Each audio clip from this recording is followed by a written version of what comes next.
Baik teman-teman semuanya, kita mulai acara pada hari ini.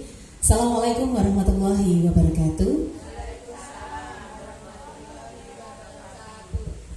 Alhamdulillahirabbil alamin, wassalatu wassalamu ala asrofil anbiya'i wa ala alihi washabihi ajmain, amma ba'du.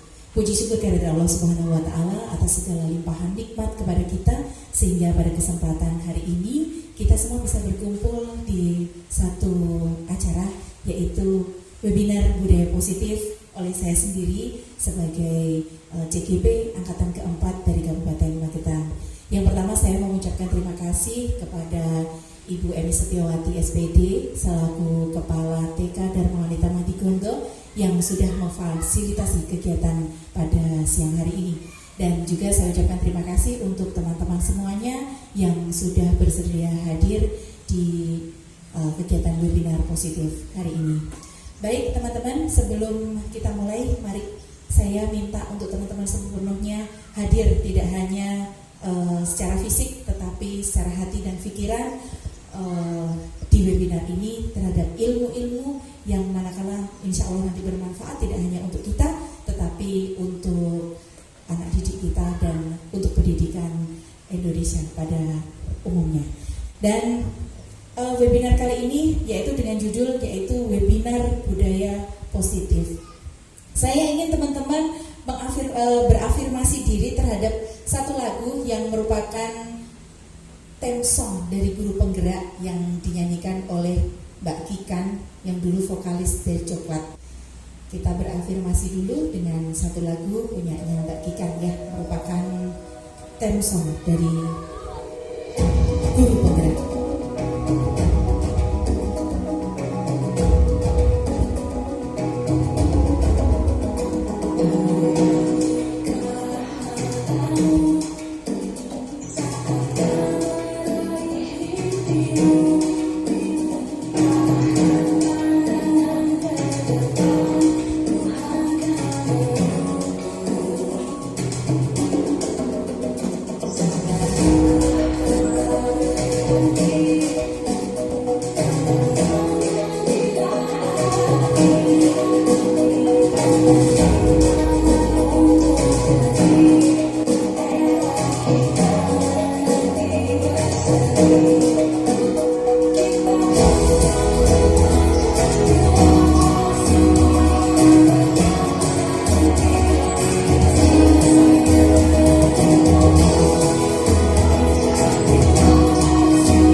Kita pelajar Pancasila, kita bernafas dengan sila-silanya, bersatu dalam perbedaan. Nah, itu adalah salah satu tujuan dari pendidikan Indonesia untuk mewujudkan pelajar Pancasila, pelajarnya sepanjang hayat. Baik teman-teman, saya mulai materi pada webinar kali ini. Nah, Ki Hajar Dewantara mengatakan, didiklah anakmu sesuai kodrat alam dan kodrat zamannya. Di mana zamannya sekarang tentu saja adalah zaman yang berbeda dengan zaman pada saat kita masih kecil ataupun saat masih muda. Saya ingin teman-teman nanti memahami, kemudian tahu dan akhirnya membuka sedikit perubahan paradigma dari teori William Glasser, yaitu tentang teori kontrol. Teori kontrol dari William Glasser yang pertama adalah ilusi bahwa guru itu mengontrol siswa. Ilusi, Bu Lastri bisa jelaskan apa ilusi?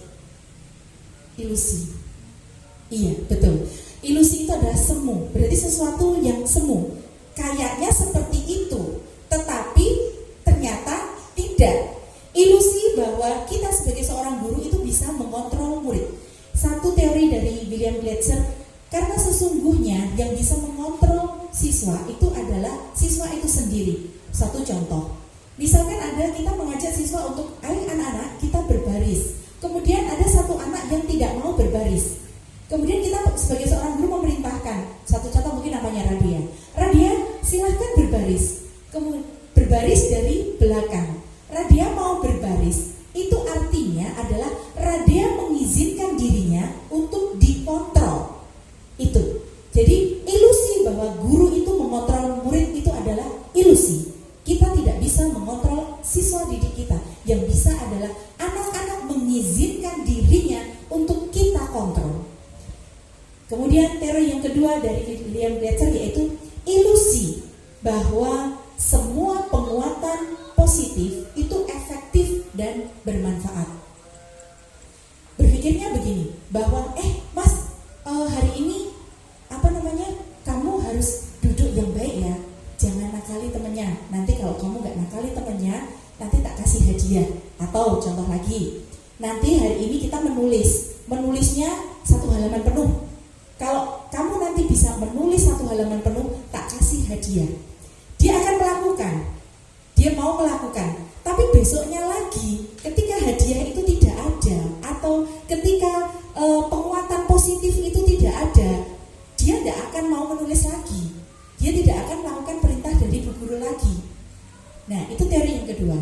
Kemudian teori yang ketiga, ilusi bahwa kritik dan membuat orang merasa bersalah dapat menguatkan karakter.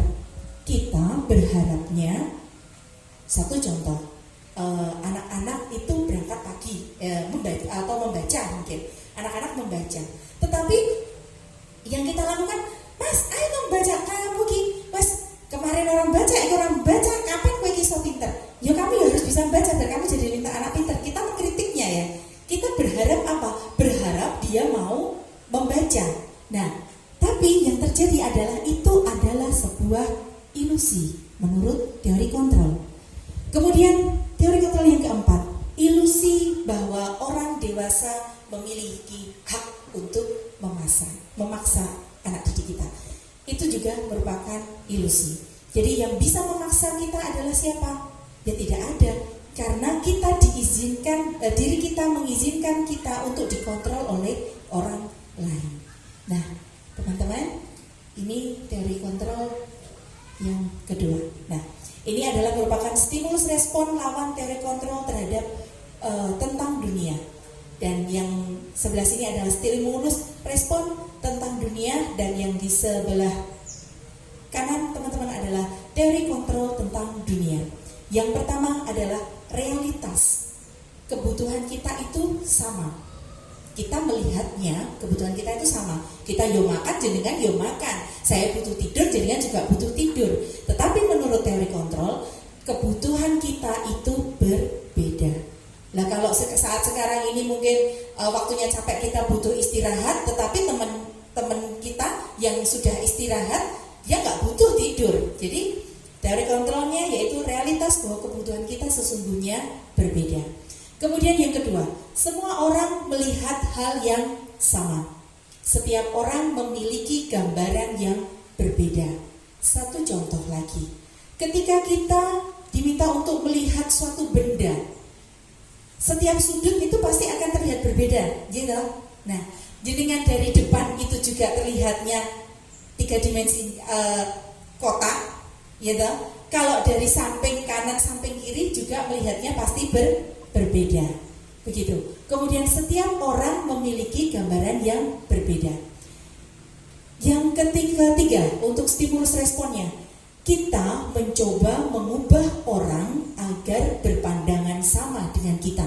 Tetapi menurut teori kontrol, kita berusaha memahami pandangan orang lain tentang dunia. Kemudian yang keempat, perilaku buruk itu dilihat sebagai suatu kesalahan. Sebagai pribadi, ketika kita melihat orang lain berbuat salah, jika itu tidak sesuai dengan kita atau itu melanggar nilai moral, adat atau agama, pasti kita akan menilai itu adalah sesuatu yang salah. Tapi menurut teori kontrol terhadap pandangan dunia, bahwa sebuah perilaku itu pasti memiliki tujuan. Kemudian selanjutnya, orang lain bisa mengontrol saya. Seperti teori kontrol yang di awal, hanya saya, hanya kita yang bisa mengontrol diri kita sendiri. Kemudian selanjutnya, saya bisa mengontrol orang lain. Teori kontrolnya, kita tidak bisa mengontrol orang lain. Selanjutnya, memaksa ada pada saat bujukan gagal. Kalau kita mesti maksa orang ya. Kalau maksa anak-anak harus kamu harus. Nah, ketika bujukan kita sudah gagal. Tetapi dalam teori kontrol adalah harus menciptakan kolaborasi dan konsensus, menciptakan pilihan-pilihan baru.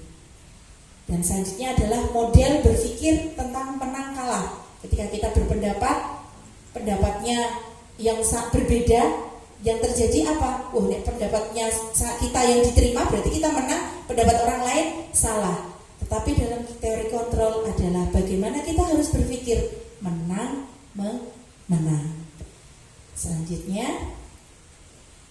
nah itu tadi gambaran paradigma mengenai teori kontrol.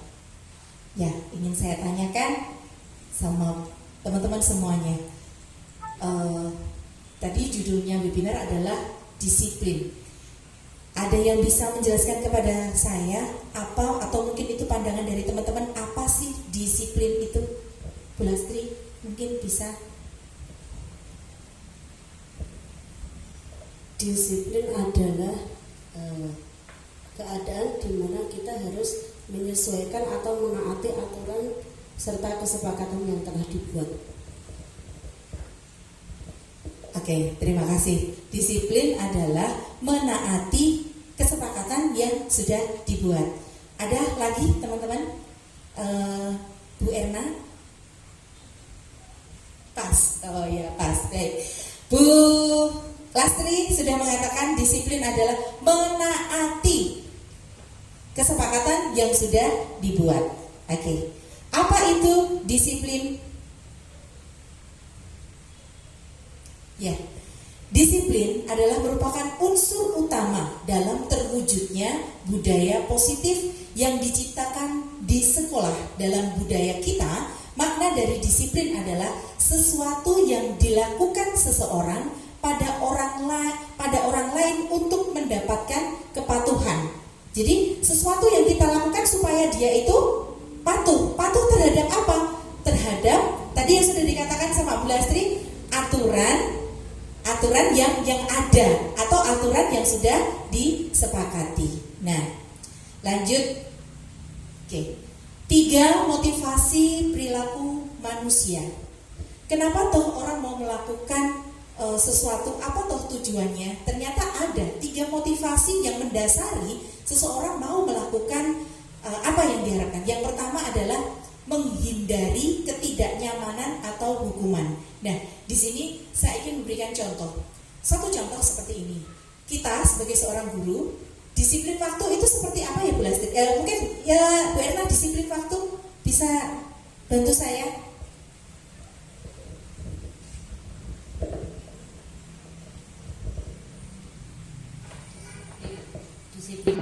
Disiplin waktu, ya kita harus tahu, kita sebagai manusia pribadi, misalnya contoh satu hari kita sudah punya poin-poin untuk kegiatan apa saja yang harus kita lakukan. Contoh berangkat ke sekolah, jamnya sudah ditentukan, ya itu harus kita lakukan. Terima kasih Bu Erna, contoh konkret ya. Berarti adalah disiplin waktu itu kalau sudah ditetapkan aturannya jam 7 harus sudah datang sampai sekolah misalkan. Kita ambil contoh sebagai kita seorang pendidik saja ya Bunda ya, Bu Guru ya. Jam 7 kita harus sudah datang. Kalau kita kaitkan dengan 3 motivasi perilaku manusia. Ketika kita datang jam 7, motivasi yang pertamanya adalah menghindari ketidaknyamanan atau hukuman. Aku harus datang tepat waktu jam 7, gak enak sama teman-teman yang lain. Itu motivasi yang pertama. Waduh, nanti nih aku datang telat, kesepakatannya soalnya ini dapat hukumannya bayar kas. Nah, seperti itu mungkin ya. Nah, itulah yang mendasari yang motivasi yang pertama, menghindari ketidaknyamanan atau hukuman. Motivasi lagi yang kedua adalah menginginkan imbalan atau penghargaan. Wah, ini employee of the month misalkan. Ini Bu Kepala Sekolah TK Dharma Wanita Matigondo. Ini kalau misalkan ada Bu Guru mengadakan sayembara, ada guru yang datang selalu on time sesuai jadwalnya jam 7 TET, bahkan in time sebelum jam 7 harus sudah datang ke sekolah, sudah ada di sekolah, sudah hadir bersama anak-anak. Karena apa? Karena Bu Kepala mungkin akan mengadakan sayembara sing dalam 1 bulan selalu on time ataupun in time, nanti gajinya dinaikkan. Ini contohnya. Nah, guru tersebut dia datang on time ataupun in time hanya karena ingin mendapatkan imbalan atau penghargaan. Ini motivasi kedua. Kalau tadi yang pertama karena menghindari ketidaknyamanan, dan motivasi yang kedua adalah menginginkan imbalan atau penghargaan. Dan yang ketiga adalah untuk menjadi orang yang mereka inginkan dan menghargai diri sendiri dengan nilai yang mereka percayai. Nah, yang ketiga ini adalah merupakan nilai intrinsik. Kalau ini kan nilai dari dalam diri kita sendiri. Yang pertama karena ingin mendapatkan, karena menghindari ketidaknyamanan itu dari luar. Yang kedua menginginkan imbalan, itu juga dari luar. Yang ketiga adalah merupakan motivasi intrinsik dari dalam. Dia sebagai seorang guru, saya sebagai orang guru harus punya tanggung jawab mengajar, memberikan pelayanan yang terbaik kepada anak. Jadi mau gak mau saya juga harus datang pagi hari. Kalau tidak terlambat anak-anak, tidak semua anak terlayani membaca, akhirnya mungkin tidak semua anak bisa terlayani dan kita tidak bisa memberikan maksimal. Nah, ini adalah motivasi intrinsik dari diri kita sendiri. Selanjutnya,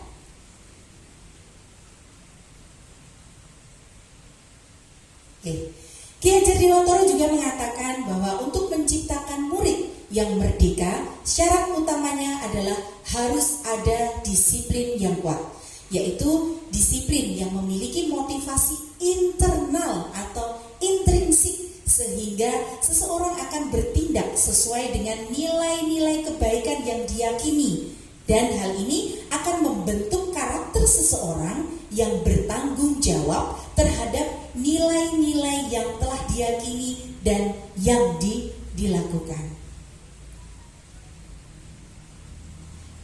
Terus apa sih yang bisa kita lakukan untuk memunculkan nilai intrinsik siswa dan menanamkan disiplin positif? Ya, keyakinan kelas, bukan peraturan kelas. Bu Lastri bisa bantu Lastri yang satunya bisa bantu saya, tolong baca apa itu keyakinan kelas. Keyakinan kelas adalah nilai-nilai kebaikan atau prinsip universal yang disepakati di kelas terlepas dari suku, agama, ras maupun negara, dan merupakan suatu motivasi intrinsik dalam menjalankan keyakinan kelas. Terima kasih Bu Lastri, saya rasa cukup jelas sekali ya. Keyakinan kelas, terkadang sebuah peraturan itu dijalankan di dalam kelas itu hanyalah peraturan, kemudian harus ditaati, harus disepakati, kemudian harus dijalankan.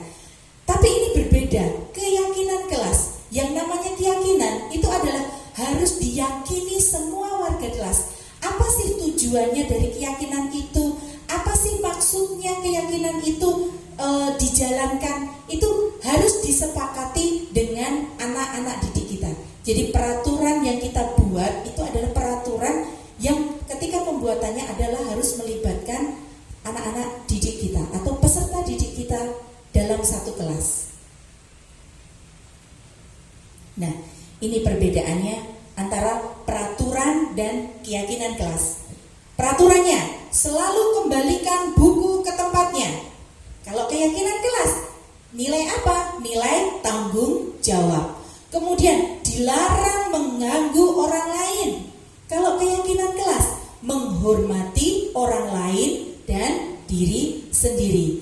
Kemudian yang ketiga, hadir di sekolah 15 menit sebelum pembelajaran dimulai. Kemudian kalau keyakinan kelas, menghormati orang lain, komitmen pada tujuan dan berkomitmen ya. Nah, ini yang nilai nomor 2, dilarang mengganggu orang lain. Kata dilarang itu adalah merupakan kata negatif karena ada kata dilarang, di mana dilarang ketika otak kita itu tidak akan merespon kata yang sifatnya negatif. Jangan, itu apalagi ya. Kalimatnya diganti menjadi kalimat positif, yaitu menghormati orang lain dan diri sendiri. Kemudian dilarang melakukan kekerasan. Keyakinan kelasnya adalah nilai apa? Nilai keselamatan, nilai menghormati orang lain. Kemudian bergantian atau menunggu giliran. Keyakinan kelasnya adalah menghormati orang lain atau nilai apa? Dalam berbaris itu bergiliran adalah nilai kesabaran. Kemudian gunakan masker. Keyakinan kelasnya adalah apa? Nilai kesehatan atau keselamatan. Kemudian berjalan di kelas atau koridor. Nilai keyakinan kelasnya adalah keselamatan atau keamanan. Selanjutnya saya ingin mengajak teman-teman, apa itu restitusi? Menurut Gosen, restitusi adalah proses untuk menciptakan kondisi bagi murid untuk memperbaiki kesalahan mereka sehingga mereka bisa kembali pada kelompok mereka dengan karakter yang lebih kuat. Ciri-ciri restitusi. Yang pertama, bukan untuk menebus kesalahan, namun untuk belajar dari kesalahan. Yang kedua, memperbaiki hubungan. Yang ketiga, tawaran bukan paksaan. Yang keempat, restitusi menuntun untuk melihat ke dalam diri. Yang kelima, restitusi mencari kebutuhan dasar yang mendasari tindakan. Yang keenam, restitusi diri adalah cara yang paling baik untuk memperbaiki diri. Yang ketujuh, restitusi fokus pada karakter bukan tindakan. Yang kedelapan, restitusi fokus pada solusi. Yang kesembilan, restitusi mengembalikan murid yang berbuat salah pada tempatnya.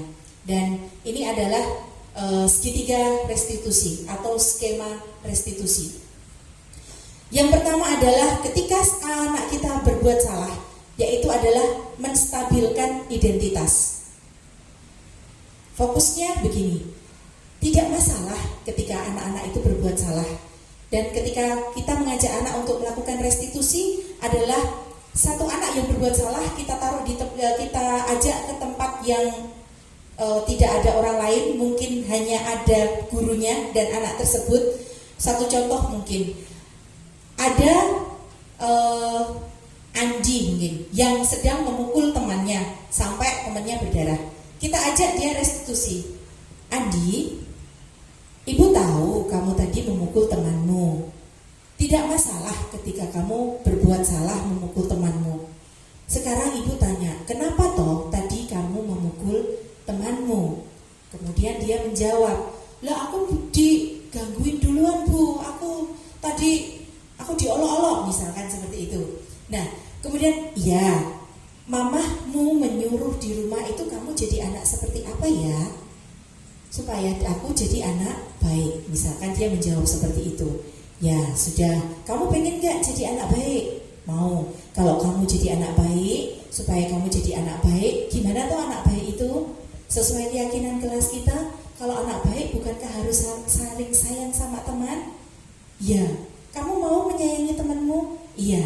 Nah, ini adalah sudah melangkah pada nilai-nilai apa yang telah disepakati. Jadi dia menyepakati bahwa kita harus saling menyayangi teman. Dia menyepakati itu, kemudian apa yang kamu mau lakukan Andi setelah ini? Aku mau minta maaf sama Reno, misalkan tadi Andi mukul Reno gitu ya. Aku mau minta maaf Reno, oke. Berarti sekarang kamu mau minta maaf sama Reno? Ya, silahkan. Kamu Bu guru mau mengantar kamu untuk minta maaf sama Reno. Nah, jadi bukan kita menjudge anak, tapi biarkan anak itu berpikir, mencari solusi di setiap tindakan kesalahan yang dia lakukan. Karena semua sesuai teori kontrol, bahwa semua perilaku salah, semua tindakan itu pasti ada tujuannya. Kenapa dia mukul temannya? Ternyata dia diganggu duluan, karena ternyata dia diejek duluan. Oke.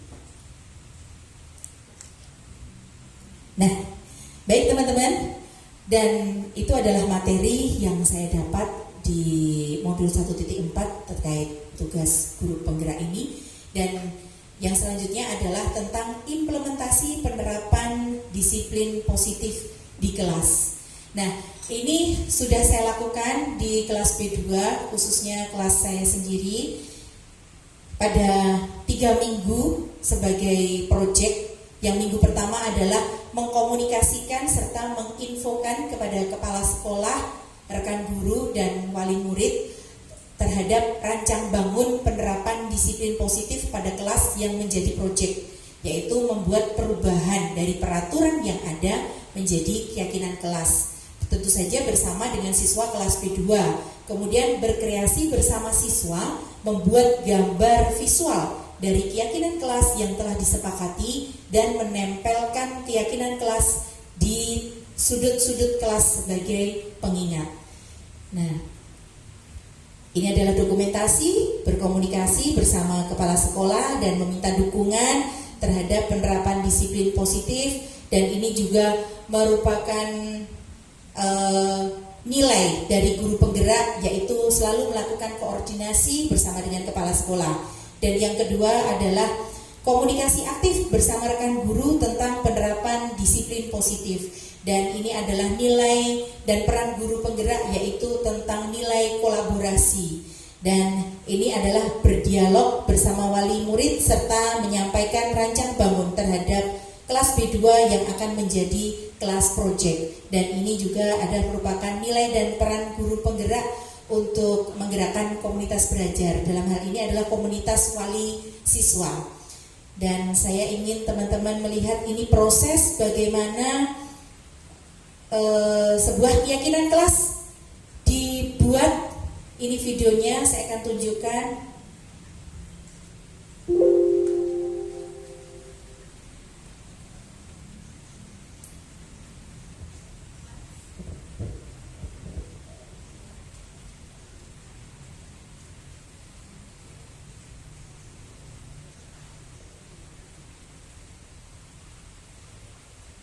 Oke, sebentar.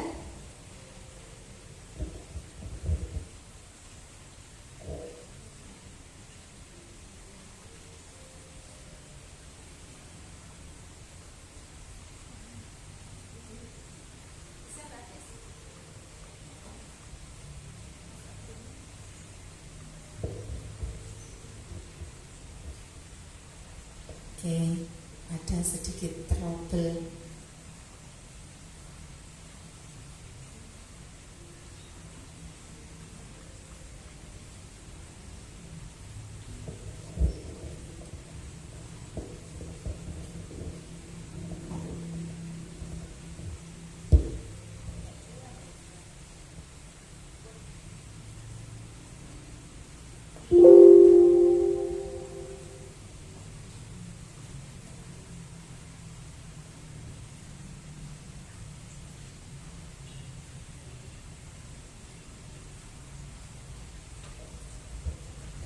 Saya nanti minta bantuan sama Mas Agung. Mas Agung bisa minta tolong datang ke sini untuk betulkan ini kenapa videonya tidak bisa bersuara ya. Panggilan untuk Mas Agung.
Mas Agung minta tolong ini kenapa volumenya tidak bisa on untuk yang mic yang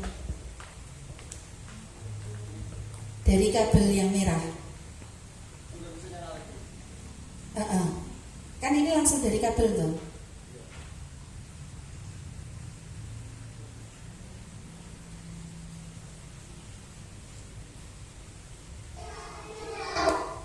Iya. Baik, ini adalah proses pembuatan keyakinan kelas bersama dengan anak-anak. Teman-teman, hari ini Bu Nurul mau ngajak teman-teman, kita mau membuat namanya peraturan kelas. Apa peraturan kelas? Peraturan kelas yang disepakati bersama-sama, ya toh. Tapi peraturan kelasnya diganti. Kita selama ini punya peraturan kelasnya diganti. Namanya diganti keyakinan kelas. Teman-teman, keyakinan kelas. Yang pertama keyakinannya, kalau misalkan kita waktunya datang jam 7, harus datang jam 7. Waktunya ngaji, harus ikut ngaji. Itu tadi namanya waktunya baris, harus baris dari belakang. Itu namanya apa teman-teman? Ada tahu tidak? Terkadang memang sedikit kesusahan ya, kalau perkembangan Biar bahasa rapi, anak barisnya di belakang. Namanya apa? masih tahap perkembangan.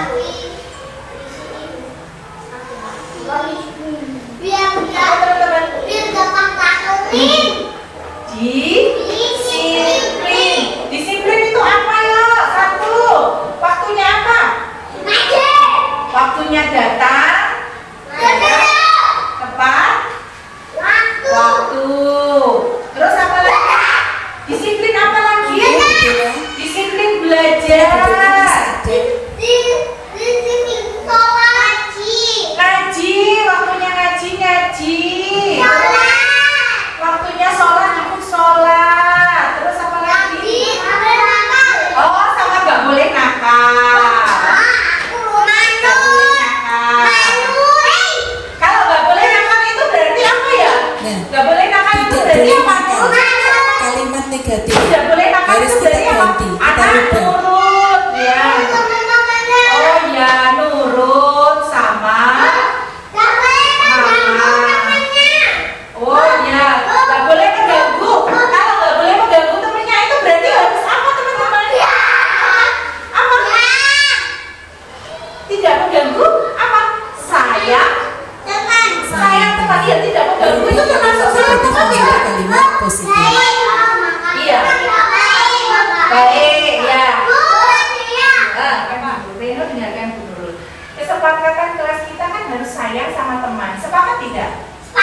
Keyakinan kelas kita sayang teman, sepakat? Kalau sayang itu boleh nggak ngelok-ngelok nih temennya? Dengar. Boleh. Tidak. Nggak boleh. Harus apa? Sayang. Kalau berbuat salah berarti apa? Kalau berbuat salah berarti apa? Minta maaf.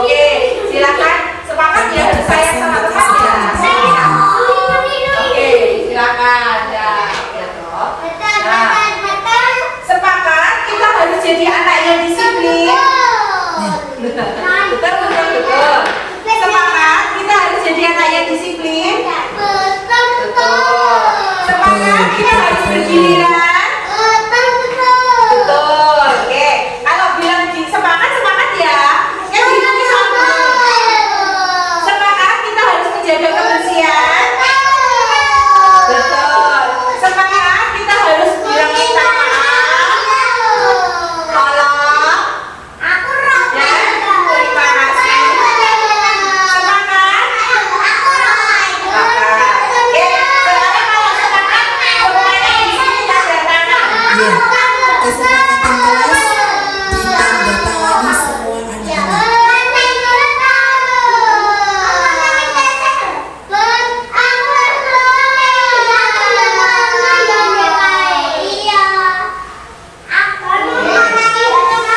Halo. Oke, teman-teman, kalau kita pasang matanya, pasang telinganya. Nah, ini sudah ditandatangani sama Bu Nurul, ya toh. Teman-teman sepakat keyakinan kelas kita disiplin, rajin, sopan santun, sayang teman, bergiliran, menjaga kebersihan, dan mengucapkan 3 kalimat ajaib apa? Minta maaf, tolong, dan terima kasih. Nah, oke, sekarang yang kedua, Mbak Iza. Ya, Mbak Iza tanda tangan di sini. Sepakat, yuk Jadi kita tanda tangan. dengan Ayo, sepakat masing-masing anak menandatangani kesepakatan tersebut.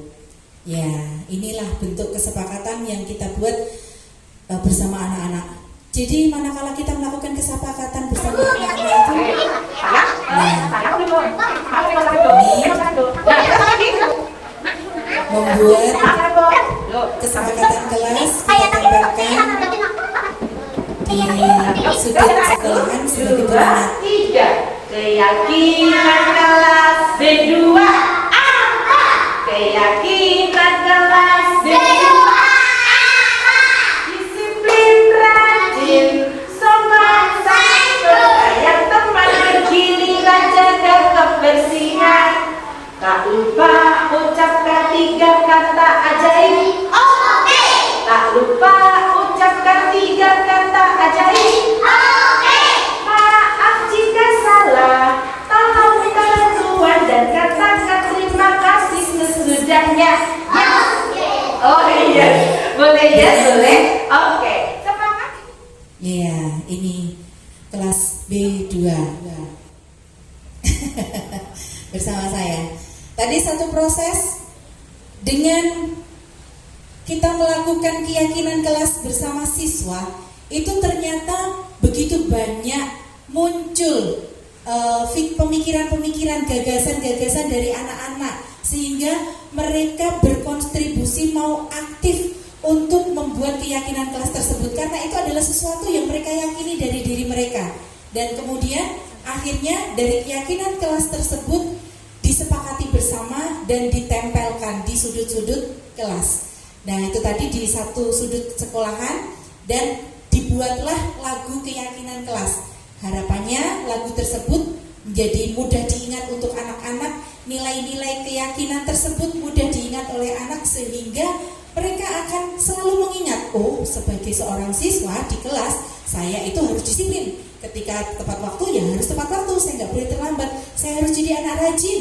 Ketika diberikan tugas sama bu guru, juga harus dilakukan.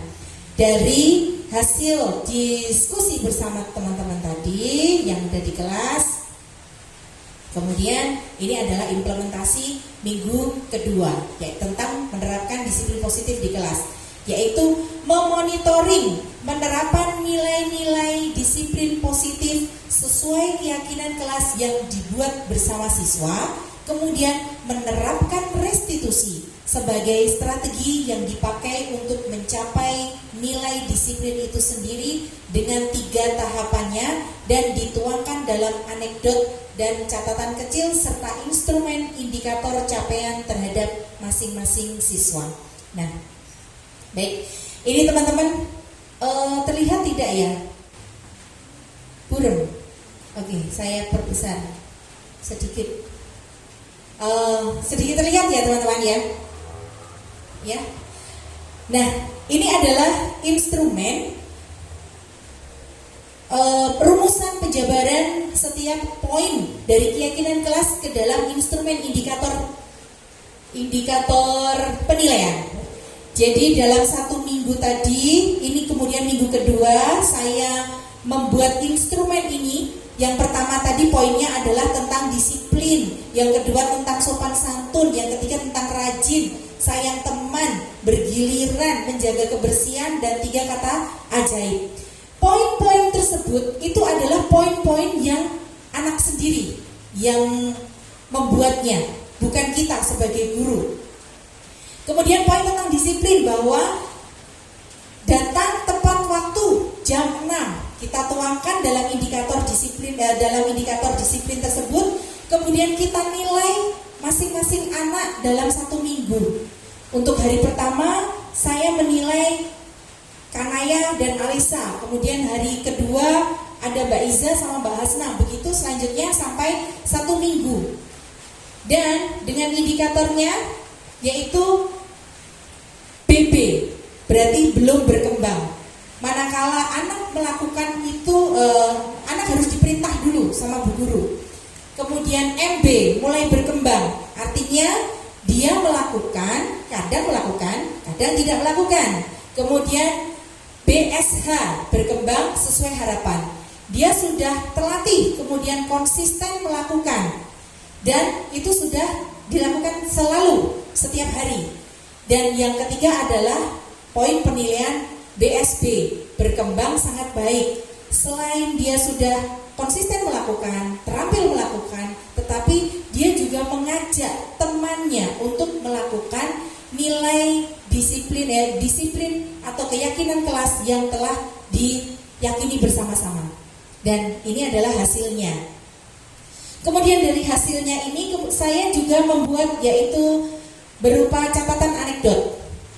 Nah, dari penilaian anak dalam 1 hari itu ada beberapa catatan anekdot yang saya tuangkan dalam restitusi. Kemungkinan ada anak yang saya lakukan restitusi. Satu contoh ini Hafiz. Kalau Hafiz ini saya lakukan tindakan intervensi 30 detik.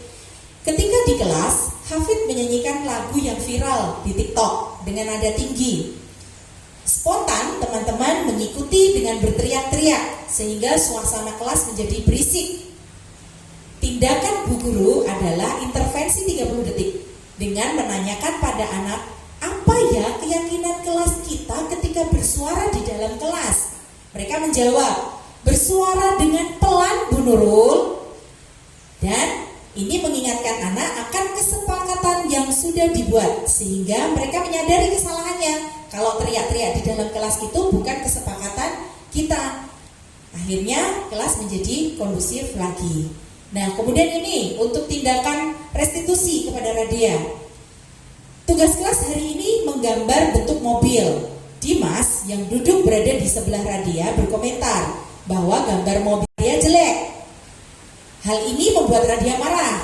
Mereka saling ejek, bahkan saling pukul. Tindakan bu guru adalah mengajak Dimas dan Radia untuk melakukan restitusi. Hingga mereka berdua saling minta maaf dan berjanji untuk menyayangi teman dan selalu berkata baik. Dan ini untuk video 2.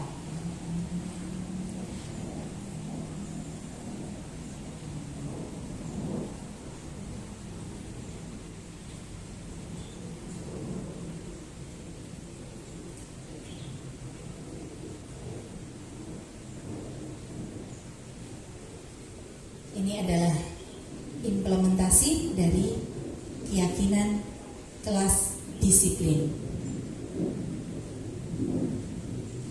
Nah, ini adalah berseragam sesuai jadwal. Implementasi keyakinan kelas sopan santun, menghormati orang lain ketika berbicara, membungkuk, mengucapkan permisi, mendahulukan langkah kaki kanan, makan dan minum dengan duduk. Implementasi keyakinan kelas tentang rajin, meletakkan sepatu di rak sepatu. Kemudian khusyuk ketika berdoa, Nah, ini implementasi keyakinan kelas, sayang teman, bermain bersama. Kemudian ini berbagi makanan. Dan ini implementasi keyakinan kelas bergiliran. Oh, mengembalikan mainan selesai bermain. Nah, ini bergiliran. Antri, cuci tangan. Dan ini implementasi keyakinan kelas menjaga kesehatan. Kita harus cuci tangan. Nah, menjaga membuang sampah di tempat sampah. Implementasi keyakinan kelas tentang 3 kata ajaib. Nah, tadi sudah tahu berbuat salah, minta maaf. Minta maaf. Ya. Selanjutnya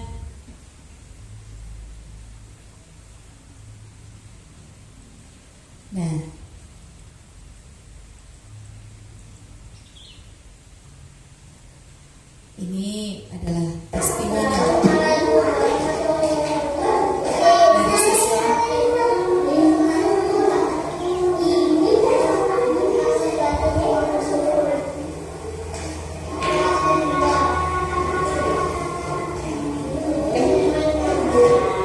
Dia senang di B2 karena bisa bermain, temennya banyak.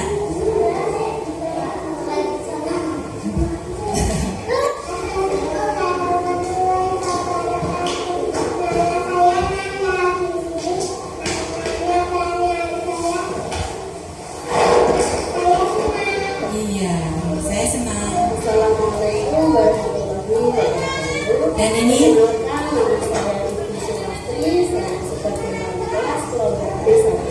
saya sebagai rekan sejawat dari Pak Guru Warga akan menyampaikan hal positif yang kita ambil setelah penerapan keyakinan kelas yang dilakukan oleh guru. Kelompok kedua yang dilakukan oleh guru telah menyelenggarakan atau melaksanakan keyakinan kelas. Dengan penerapan keyakinan kelas, saya melihat banyak sekali aspek positif yang dapat kita ambil dari keyakinan yang kita tersebut. Di situ anak-anak terlihat sudah mulai banyak perubahan, yaitu anak-anak menyadari akan pelaksanaan kebersihan dan tentang toleransi lingkungan, yaitu mereka sudah mulai banyak atau bisa menyayangi sesama, juga bisa memakai peraturan yang dibuat di kelas, dan selain itu anak-anak juga mulai banyak perubahan dengan melakukan hal positif dengan keyakinan kelas yang tersedia. Jadi saya sangat mendukung pelaksanaan atau program yang dilaksanakan tentang keyakinan kelas yang telah disepakati bersama tersebut. Demikian dari saya yang sangat mendukung dengan keyakinan kelas yang telah dilaksanakan di kelompok kedua. Terima kasih. Assalamualaikum warahmatullahi wabarakatuh. Oke, itu tadi 2 testimoni dari siswa. Anak-anak itu terkadang belum bisa menggambarkan apa yang ada di hatinya dalam bentuk lisan karena mungkin terkait dengan perkembangan bahasanya. Tapi dari gestur, dari sikap, kemudian dari ekspresi mereka itu mewakili semuanya ya, bahwa mereka itu senang gitu loh. Mereka bahagia. Oke, selanjutnya yaitu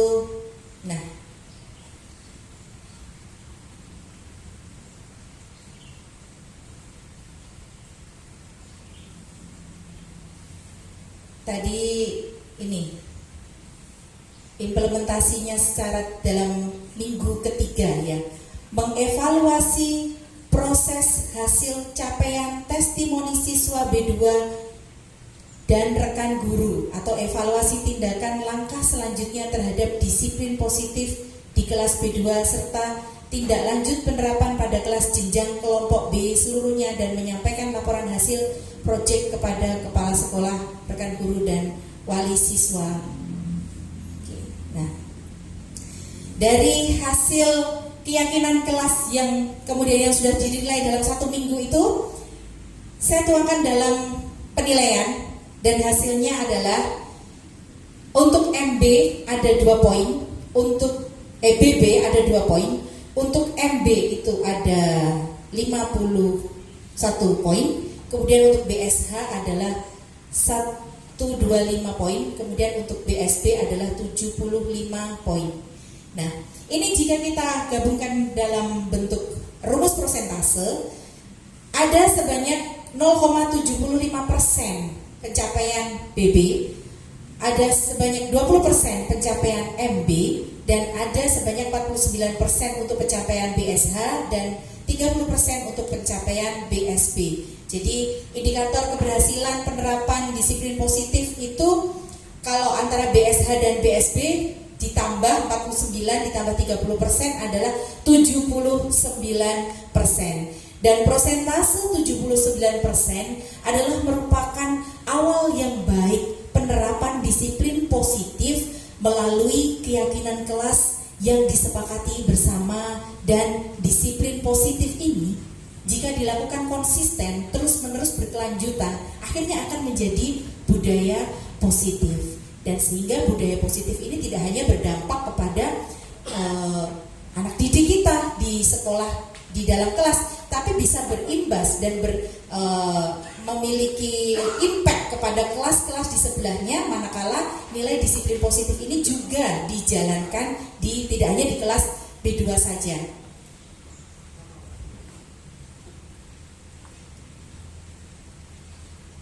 Oke.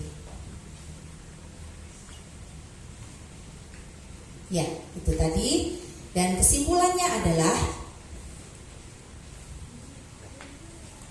dari materi ini kita dapat mulai memahami tentang sebuah paradigma stimulus respon dan teori kontrol, pentingnya konsep disiplin positif agar tercipta budaya positif sekolah, dan untuk mengupayakan disiplin positif saya dapat memahami konsep motivasi internal dan eksternal serta pentingnya memiliki keyakinan kelas sebagai fondasi dalam memecahkan sebuah masalah.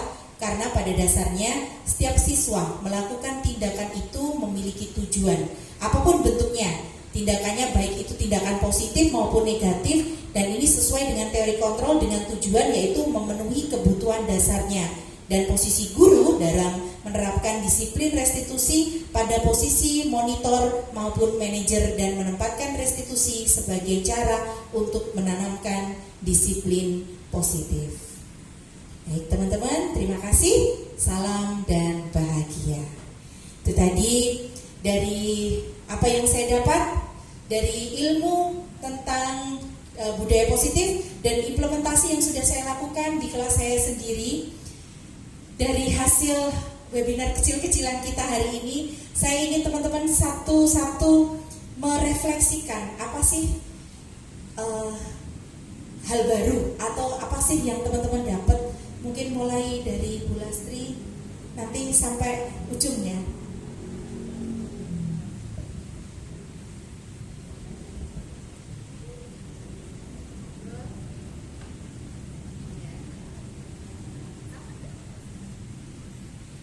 Memiliki 3 kata ajaib dan anak berusaha untuk melakukannya.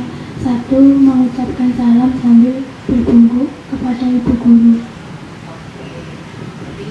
Menyerap itu ya. Terus Bu Bella, oh tadi Bu Bella datangnya nggak apa-apa. Apa yang tadi Bu Bella sudah beberapa ya yang sudah ditangkap dari apa yang saya sampaikan tadi. Nah, monggo.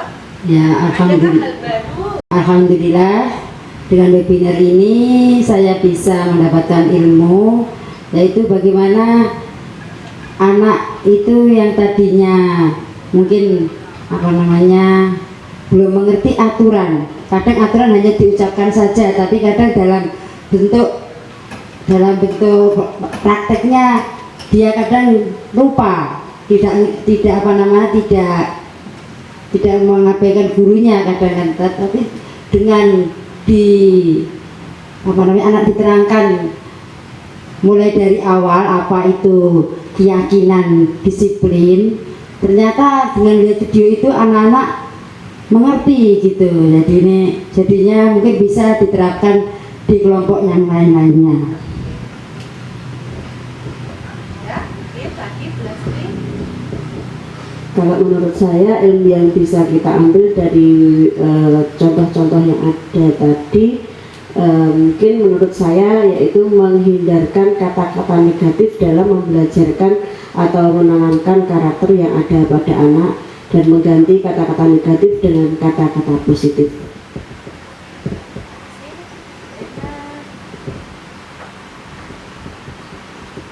Kalau menurut saya yang saya menggali, memunculkan untuk anak itu bisa sportif, untuk bisa mematuhi itu tadi peraturan atau keyakinan yang mereka buat sendiri dengan sadar seperti itu tanpa ada paksaan. Menurut saya untuk menanamkan kedisiplinan itu pada anak itu berawal dari anak itu sendiri. Contohnya anak itu membuat peraturan-peraturan dan peraturan-peraturan itu juga harus dilaksanakan oleh anak sendiri. Jadi disiplin itu muncul dari dirinya sendiri.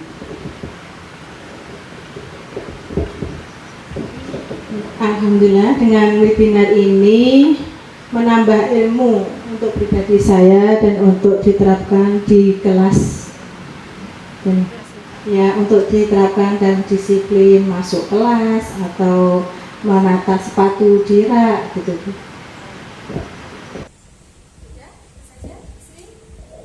Baik, saya rasa alhamdulillah tadi banyak hal positif yang teman-teman sudah serap dari apa yang saya sampaikan dan apa yang sudah saya implementasikan di kelas. Intinya itu adalah sesuatu yang positif. Kira-kira apakah itu nanti bisa diimbaskan dalam kelas yang lain, teman-teman? Bisa ya untuk diimbaskan ke dalam kelas lain ya. Nah, mudah-mudahan nanti jika ini bisa berimbas ke kelas lain, manakala nilai tentu saja ketika diimbaskan dalam kelas yang lain, poin-poin dari keyakinan kelas itu setiap kelas tidak akan sama, ya. Tapi itu adalah kesepakatan dan keyakinan yang digali dari anak-anak itu sendiri, dari warga kelas itu sendiri. Kesepakatan kelas antara B2 dengan B1 tentu berbeda. Kesepakatan kelas dari anak TKA 1 dan A2 dan A3 juga berbeda. Itu adalah hal yang diyakini dari warga kelas tersebut. Sehingga dari keyakinan yang diyakini akan muncul motivasi intrinsik, motivasi dari dalam anak mau melakukan apa yang mereka yakini, sehingga disiplin positif dapat diterapkan. Manakala itu adalah sesuatu hal yang konsisten, maka itu bisa menjadi budaya disiplin positif, dan sehingga itu bisa menciptakan sebuah budaya sekolah disiplin yang luar biasa. Karena tugas kita sebagai seorang guru adalah membimbing mereka, membimbing laku mereka. Kata Ki Hajar Dewantoro, bimbinglah laku anakmu, karena kita harus mendidik anak kita sesuai kodrat zaman dan kodrat alamnya. Zamannya sudah berbeda.